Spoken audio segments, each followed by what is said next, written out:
हरे कृष्ण। बहुत बहुत धन्यवाद सभी भक्तों को। तो शुभ जन्माष्टमी के हार्दिक शुभकामनाएं सभी भक्तों को। तो आज भाद्र महीना कृष्ण पक्ष अष्टमी तिथि, भगवान श्री कृष्ण की आविर्भाव तिथि।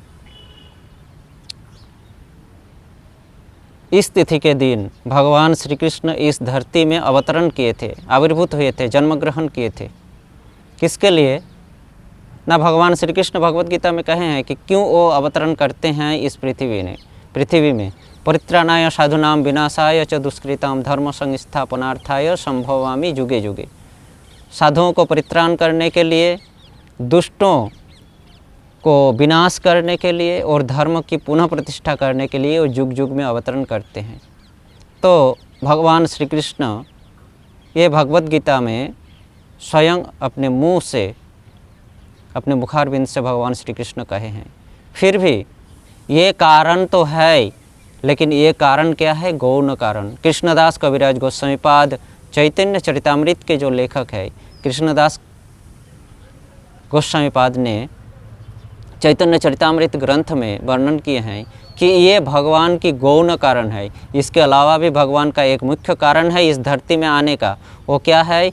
अनुग्रहाय भक्तानां मानुषीं देहिम् आश्रित भजते तादृश क्रीड़ा जश्रुत्वा तत्परो भवेत्। श्रीमद् भागवत में वर्णन किया गया है कि गीता में जो वर्णन है वो तो है, कृष्णदास कविराज गोस्वामी कह रहे हैं कि गीता में जो वर्णन किया गया है वह भगवान का गौण कारण है, भगवान का आने का गौण कारण है। लेकिन भगवान के इस पृथ्वी में आने का जो मुख्य कारण है वो क्या है? अनुग्रहाय भक्तानां मानुषीं देहिम् आश्रित भजते तादृश क्रीड़ा जश्रुत्वा तत्परो भवेत्। भगवान अपने भक्तों को अनुग्रह या कृपा करने के लिए मनुष्य शरीर धारण करके उसी प्रकार मनुष्य की तरह ही विभिन्न प्रकार की क्रीड़ा यानी खेल या लीला करते हैं, जिसको श्रवण करके जश्रुत्वा, जिसको श्रवण करके भक्त लोग या श्रोता व्यक्ति उनके ओर आकर्षित होते हैं। भगवान की दिव्य लीलाओं को हम जब श्रवण करते हैं तो हमारा जो भाव है, आकर्षण है, आसक्ति है, वो भगवान की ओर बढ़ती है।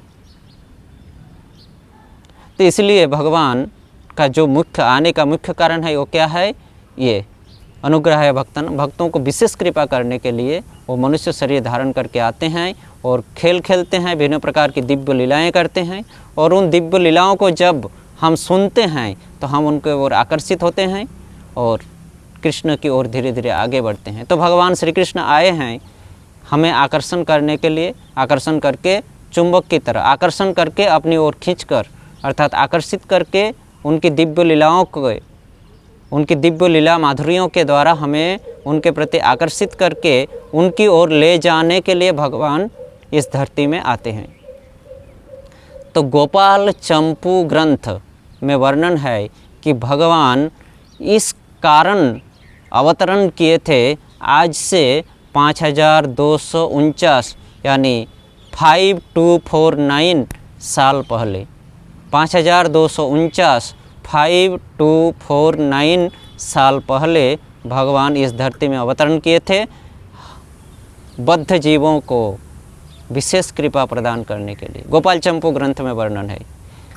तो आज से 5249 साल पहले भगवान श्रीधाम वृंदावन में, इस पृथ्वी में श्रीधाम वृंदावन में अवतरण किए थे।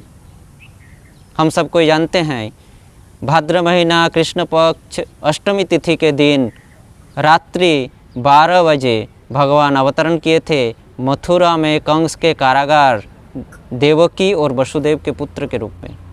मथुरा कंस के कारागार के अंदर, जेल के अंदर देवकी और वसुदेव के पुत्र के रूप में आए थे। और उस समय की परिस्थिति थी, झमझम वृष्टि हो रही थी, बहुत मूसलाधार बारिश हो रही थी, बिजली कड़क रही थी, चारों ओर अंधेरा छाया हुआ था। देवकी वसुदेव का हाथ पैर बांधा हुआ था चेन से, चारों ओर सिक्योरिटी लगा हुआ था, द्वारपाल लगे हुए थे। और इस प्रकार भयंकर परिस्थिति में भगवान श्री कृष्ण आकर अवतरण किए। ये है भगवान के दिव्य लीला। जन्म कर्म च मे दिव्यम एवं जवेत्ति तत्त्वतो त्यक्ता देहम पुनर्जन्म नयति मामिति स अर्जुन। जन्म कर्म च में दिव्यम एवं, मेरा जन्म और कर्म दोनों दिव्य है, लेकिन इस तत्व को जो समझ जाते हैं उनको पुनर्जन्म नहीं लेना पड़ता है। पुनरपि जननम पुनरपि मरणम पुनरपि जननी जठरे शयनम, उनको फिर से मरना, फिर से जन्म लेना, फिर से जननी जठर में आना नहीं पड़ता है, जो हमारे इस दिव्य जन्म और कर्म के तत्व को समझ जाते हैं। तो इसको समझने के लिए हमें आचार्यों के द्वारा लिखे हुए इन ग्रंथों का आश्रय ग्रहण करना पड़ेगा, भक्तों का संग करना पड़ेगा, उनके मुंह से श्रवण करना पड़ेगा और इन आचार्यों के द्वारा लिखे हुए ग्रंथों का अध्ययन करना पड़ेगा। तो गोपाल चंपू ग्रंथ में भगवान श्री कृष्ण वर्णन है कि भगवान श्री कृष्ण आज से 5249 साल पहले अवतरण किए थे, हमें विशेष कृपा प्रदान करके उन भगवत धाम की ओर आकर्षित करने के लिए। तो देवकी और वसुदेव के पुत्र के रूप में आए थे आज से 5249 साल पहले, और जब जन्म ग्रहण किए थे भयंकर परिस्थिति में, तो उस समय वसुदेव, कृष्ण की कृपा से वसुदेव का जो बंधन था वो खुल गया था, टूट गया था, और कृष्ण निर्देश किए थे कि पिता मुझे अभी अभी गोकुल में लेकर चलो, नंद और जसोदा के घर में। तो वसुदेव उसको रातों रात नंद और जसोदा के घर में रखकर आए थे। ये बात सिर्फ देवकी और वसुदेव को ही पता था और किसी को पता नहीं था मथुरा में। इस प्रकार से गुप्त रूप से, दिव्य रूप से भगवान श्री कृष्ण अवतरण किए थे अपने भक्तों को, यानी हम सबको कृपा प्रदान करने के लिए, अनुग्रह करने के लिए, विशेष कृपा प्रदान करने के लिए। ये है भगवान की भगवत्ता, षड़ैश्वर्यपूर्ण भगवान की ये भगवत्ता है। तो आज की तिथि के दिन भगवान अवतरण किए थे, ये बहुत ही महत्वपूर्ण तिथि है। हम सभी को इस तिथि को पालन करना चाहिए।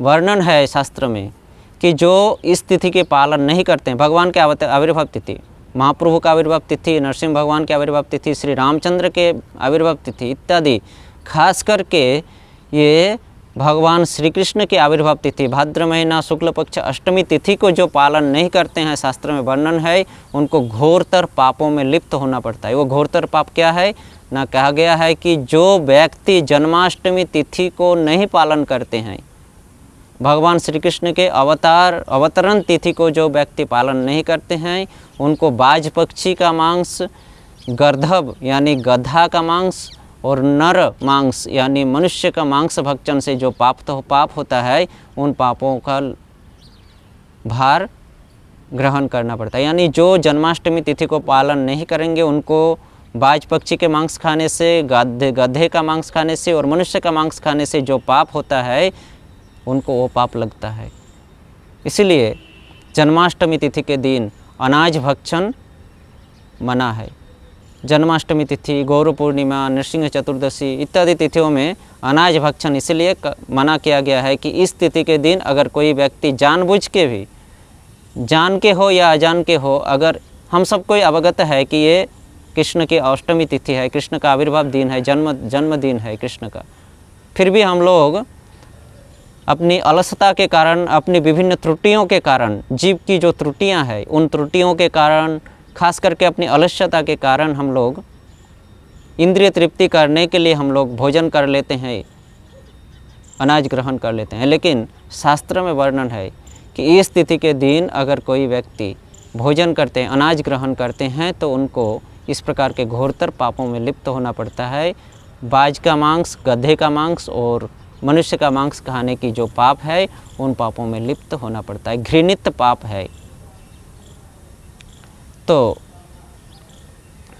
इसलिए हमें अवगत होना चाहिए, जन्माष्टमी तिथि हमें सबको पालन करना चाहिए। तो ये जन्माष्टमी तिथि जो हम पालन कर रहे हैं, संभव पर आज प्रत्येक व्यक्ति आज के दिन में हर कोई इस जन्माष्टमी तिथि को पालन करते हैं, उपवास रहते हैं, एकादशी का प्रसाद भक्षण करते हैं, या तो निर्जला रहते हैं। तो जो भी हो, निर्जला रह सकें तो अपनी परिस्थिति के अनुसार निर्जला रह सकते हैं, नहीं तो फिर एकादशी के दिन हम जो प्रसाद लेते हैं अनाजों को छोड़कर, वो प्रसाद हम ग्रहण कर सकते हैं। तो ये जो तिथि को हम, व्रत को जो हम पालन करते हैं, इस धरती में इस तिथि का, इस व्रत का प्रचलन कैसे हुआ ना, गोपाल चंपू ग्रंथ में हम फिर से चलते हैं। वहाँ पर वर्णन कर रहे हैं कि गोपाल चंपू ग्रंथ कह रहे हैं कि भगवान श्री कृष्ण स्वयं अपने मुँह से मथुरावासी को कहे थे अपने जन्मदिन के बारे में।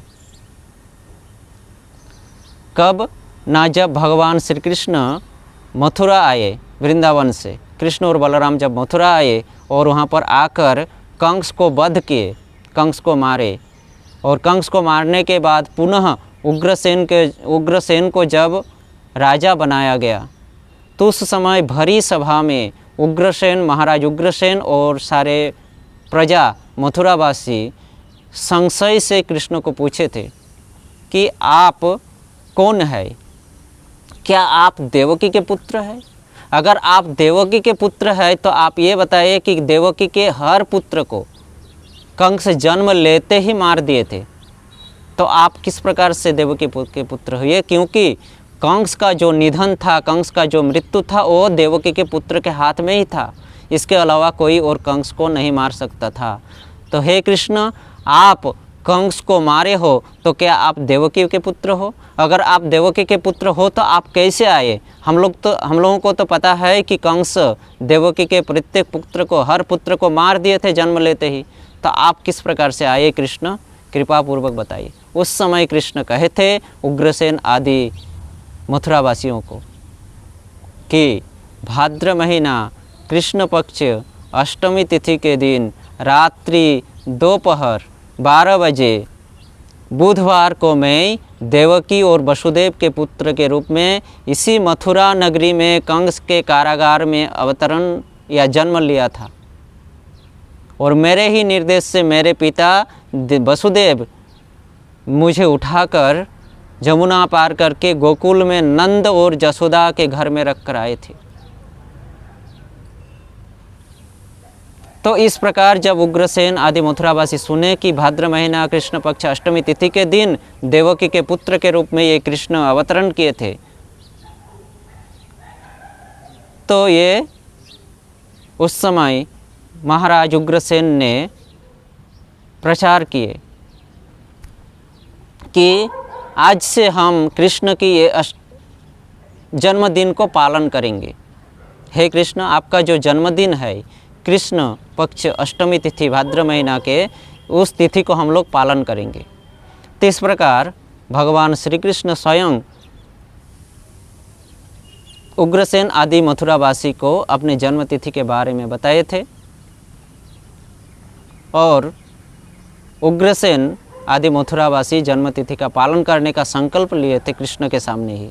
इसके पहले ये आविर्भाव तिथि, कृष्ण का ये जन्म तिथि सिर्फ 2 परिवार को, एक गोकुल में नंद महाराज गोकुल वासियों को, और दूसरा मथुरा में सिर्फ देवकी और वसुदेव को ही पता था, इसके अलावा और किसी को पता नहीं था।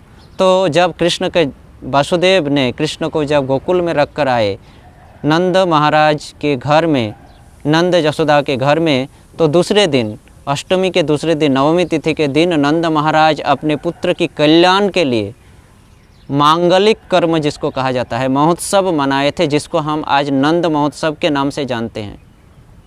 कृष्ण जन्माष्टमी तिथि के दूसरे दिन हम नंद महोत्सव मनाते हैं। तो ये नंद महोत्सव अपने पुत्र की कल्याण के लिए, मंगल के लिए ये महोत्सव मनाए थे। उस समय इस प्रकार प्रथा था कि पुत्र की कल्याण के लिए ब्राह्मणों को गाभी यानी गाय, स्वर्ण, सोना, वस्त्र इत्यादि दान किया जाता था, और ब्राह्मण पुत्र के उद्देश्य से आशीर्वाद प्रदान करते थे, और इस प्रकार से पुत्र का कल्याण होता था। तो नंद और जसोदा भी अपने पुत्र के कल्याण के लिए एक महोत्सव का आयोजन किया था। शास्त्र में वर्णन है कि उस समय नंद महाराज ने करोड़ों गाय दान किए थे ब्राह्मणों को, और ये बात जब वसुदेव और देवकी को पता चला तो वे लोग बहुत दुखी हुए। वे लोग सोचे कि हम लोगों का उपाय रहते भी हम लोग निरुपाय है, हम लोग यहाँ बोल नहीं सकते हैं, दान नहीं दे सकते हैं, क्योंकि अगर कंस को पता चल गया तो कंस अभी के अभी कृष्ण को मार डालेंगे। इस भय से देवकी, अपने पुत्र की रक्षा के भय से देवकी और वसुदेव ने दुखी होकर मन ही मन यानी मानस से गाय, करोड़ों गाय दान किए थे। उधर नंद और जसोदा प्रत्यक्ष रूप से करोड़ों गाय दान किए थे ब्राह्मणों को, और इधर देवकी और वसुदेव कारागार के अंदर मानस भाव से अपने पुत्र के कल्याण के लिए ब्राह्मणों को गाय दान किए थे, करोड़ों गाय दान किए थे, और उसका फल लाभ किए थे। तो तो इस प्रकार से मानस सेवा करने से भी हमें फल प्राप्त होता है। प्रत्यक्ष सेवा और मानस सेवा करने से भी हमें फल प्राप्त होता है। प्रत्यक्ष सेवा के जैसा ही फल होता है मानस सेवा से, अगर शुद्ध भक्ति से अगर किया जाए। तो देवकी वासुदेव भी इस प्रकार मानस से इस महोत्सव को पालन किए थे, और इधर गोकुल में गोकुलवासी नंद महाराज, यशोदा मैया इत्यादि गोकुलवासी इस महोत्सव को पालन किए थे। इसका अलावा और किसी को कृष्ण के इस जन्मदिन के बारे में पता नहीं था। अभी कृष्ण जब बताए उग्रसेन आदि मथुरावासी को, तब उन लोगों को पता चला, और वे लोग तब से इस जन्माष्टमी तिथि को पालन करने लगा। और इस प्रकार से धीरे धीरे इस जन्माष्टमी व्रत पालन का प्रथा पृथ्वी में प्रचलन होने लगा। तो आज से 5249 वर्ष पहले कृष्ण स्वयं आए थे और स्वयं अपने मुंह से इस अष्टमी तिथि व्रत को दिन को कहे थे उग्रसेन आदि मथुरावासियों को। तो इस प्रकार से भगवान श्री कृष्ण इस धरती में आते हैं हमें विशेष अनुग्रह कृपा प्रदान करने के लिए। भगवान की विभिन्न दिव्य लीलाएं हैं, हम जितने सुनेंगे उतना उनके प्रति आकर्षित होंगे। इसलिए इन दिव्य लीलाओं का हमें श्रवण करना चाहिए, शास्त्रों का अध्ययन करना चाहिए, और भगवान के इस आविर्भाव तिथि का व्रत का पालन करना चाहिए।